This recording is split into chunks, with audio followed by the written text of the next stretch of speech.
The new school year has started for some. Others will be heading back to school next week. Dr. Mark Smith, the newly installed president of the Jamaica Teachers Association, is here with us. And we're going to talk about his outlook on the new year and his vision for the association during his term. Morning, Dr. Smith. Welcome. Good morning. Morning, sir. Before we go there, you're also the principal at Monroe, one of the schools heavily hit. What's going on there? Well, thanks again for having me. Well, Monroe College, we are in the midst of doing a massive recovery effort, and to ensure that the school is ready for the 9th. Obviously, we had to have a delayed start due to the extent of the damage. Of the 35 buildings, 31 of them were damaged, and so it gives it a scope of what we had to do. Wow. Damage like? Yeah, total loss for some of them. Roofs entirely gone, all the electricals, 90% of our electrical systems on campus are down. And so you understand the scope of the damage. What kind of money are you looking at to get back on? Well, we are well over $150 million in, yeah. 150 million in, yes. But some projections put as high as 300 million. Yeah. And you have to do all of that by your... Well, thankfully, we have a very strong Old Boys Association. I want to especially thank Victor Tomlinson and the team for really pushing that whole support effort. Okay. Wonderful. As well as the Ministry of Education, because they have come in also with significant support. All right. I suspect you would have had your ideas and your slate. The JTA presidency is a very engaging thing, and never you must win the campaigning. So, so give us, first of all, before we go into the schools, what's the school year looking like for the JTA? Well, for the JTA, we have a wonderful opportunity to re-engage with our membership, which is, I always tell people, remember, we're a membership-driven organization, and it's just so important that we constantly engage with them and ensure that the association is serving our members. We're first and foremost a union, and sometimes we get lost in translation. People think that, oh, you're there to focus primarily on educational policy. That is something that we do, and we spend a lot of time and money also in professional development of teachers, but we are a trade union, and so we'll continue to agitate for conditions of service as well as remuneration for our teachers. Yeah. What about teachers? Because you hear Cuban teachers coming in, you hear we going out. Where are we there? Do we have enough teachers for all these schools that you, my word, you're in charge of as president? Well, I can tell you, we have significant concerns, and we have articulated this to the Minister of Education and the government. I believe that there is this critical need for us to assess where we are as a country, because at the end of the day, it's our children that ultimately suffer when we don't have enough teachers. And what we're seeing, as I've touched base with principals who come across the island, is that we don't have enough of some of the critical teachers in those special areas. So you are going to have some cases in which schools have enough teachers, but we're finding across the length and breadth of the island that teachers are resigning, especially very close to the start of school. And so it's very difficult to even give you a number at this point, but we are really crunching the numbers, doing our analysis. At a later date, we'll be able to give you a much more substantive... But do you have enough teachers? No, we don't. And particularly in critical areas. And like? You talk mathematics, biology, physics, chemistry, and these are critical areas, particularly as we focus on STEAM, as well as we have a lot of primary school teachers also leaving. But it is something for serious concern, and I must underscore it's a global issue with teacher shortages, and it primarily stems from the underinvestment many countries have done in teachers and the education system. Mm-hmm. Thank you for saying STEAM and not just STEM, sir. Yes. I'm grateful. Mm-hmm. You've called for a review of the primary exit profile. Yes. Tell me why. My daughter is now doing that PEP. So she was 4, she's now in grade 6. And I heard the calls before, but having to deal with it, I had a friend who is a doctor, and he kept on calling me and said, Mark, does this make sense? Is this too difficult for this child at this age level? So the appropriateness of some of the questions. I know the ministry, Minister Williams has indicated that she's willing to do a review, which I think is most important at this time, because I think the rigor sometimes may be too much, and we're seeing a lot of burnout of the children. So by the time they get to us at the high school level, you're finding they are burnt out. The love, the passion for reading, for school in general, academics is gone. And that is something that's very important for us to engage with them at that level, so that they are engaged, interested, and want to learn. And I'm finding that a lot of them, they're turned off. Forgive my ignorance, because I'm not certain the difference between GSAT and PEP. Were you okay with GSAT? Listen, this is part of the challenge I fundamentally have.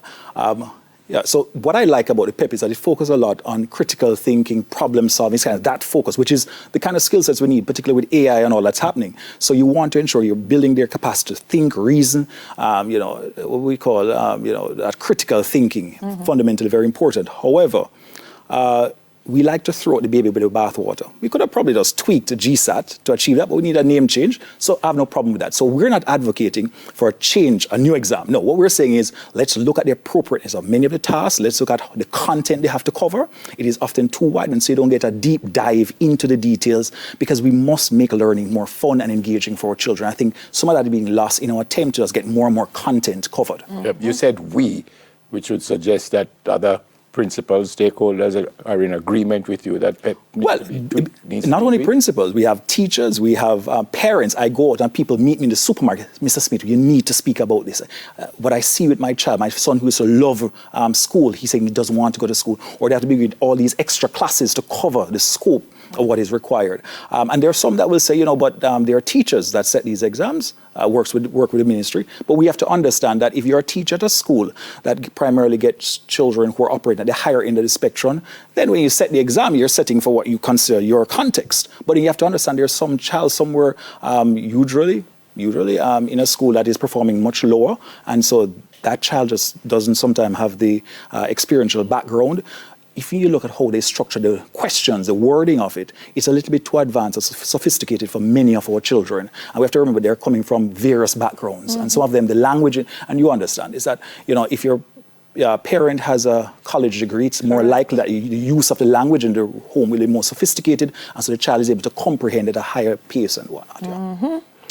We have to start the car in a particular gear before we end up someplace else. And the children... The children. It's all about the children, Delia. I hope so. It's all about the children. What we do is about it. And when you go, I have had the amazing opportunity. I've served at the primary, secondary, tertiary level. I have been a school inspector. I've been an education officer. So I have seen the system. I've gone the hills and valleys of this country, and I see amazing things going on in our classroom. And sometimes the conversation always goes offshoot to talk only about salaries. I just wish we could address that issue once and for all, so we can focus on the multiplicity of other issues that are so critical to move this country forward. Education is the engine to transform this country. Yeah. Just a little bit about you, Mr. President. Apparently you didn't want to be here. You didn't want to teach at all. That's an interesting way to put it.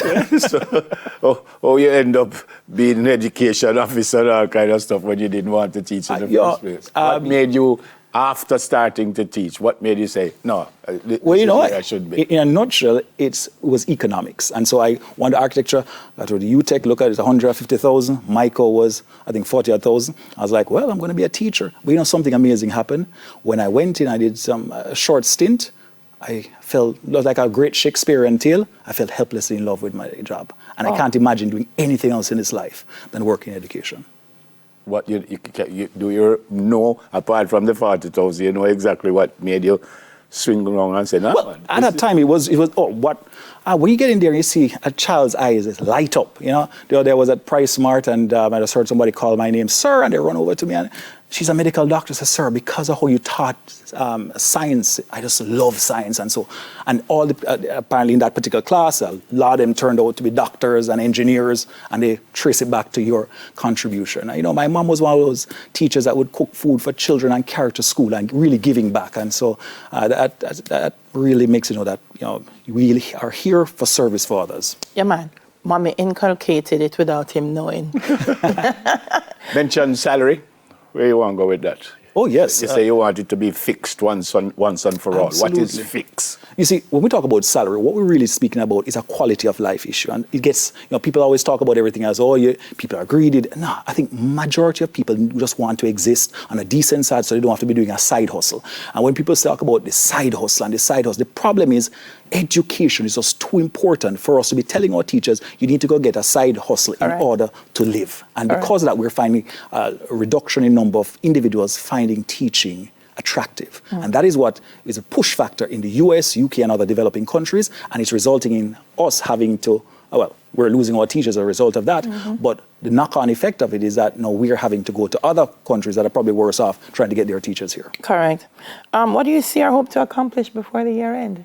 Oh boy, there's a lot. That's a heavy loaded one, but I'll quickly get into it. One, I really fundamentally believe that we have to change the dynamic on teacher remuneration. So that's a big part of my focus. We're going to a negotiation year, and so I'll have that huge responsibility, and I'm looking forward to engage teachers. We're also focusing a lot on the association and improving the efficiency and effectiveness of it being able to achieve its mandate, ensuring that we serve our teachers in the best possible way. And so we want to introduce and leverage technology. One of the big things, I want to give a big shout out to Ricardo Allen from One on One, a good friend of mine, and we partnered on this program to do AI-based lesson plan generator, right? And so it's based on ChatGPT, but it's super easy to use. And so it brings the technology, make it very accessible to the average teacher in the classroom. And when we did some studies when I was a parish president, I found that lesson planning, a lot of teachers devoted much of their Sunday and a lot of their time to lesson planning. Correct. Oh yes, I lose my wife's a teacher and I lose her for the entire Sunday. So it was a little bit selfish where I said, I want back your time. And so the idea is sold as a giving you back your time. We need to value people's home time. And too often teachers spend a lot of their time prepping for school in their personal time. Family is so too important for us to do that. Outside that, I want to actually start a foundation, a JTA foundation that will help to manage some of our charitable work. We do a lot in terms of charity, but we need to finally, and I know we're pressed for time, but I want to develop a think tank, a JTA think tank, and that's going to be very important as we continue to contribute significantly to policy development in this country. A lot of people don't know the amount of work that we do in that regard. Congrats, sir, on your position, and I thank you for your service, sir. Bless you. And good luck in your tenure. Thank you. Yeah. President of the Jamaica Teachers Association, principal at the Great Monroe, Dr. Mark Smith. Up next, the 2024 Jamaica Library Services Reading Stars.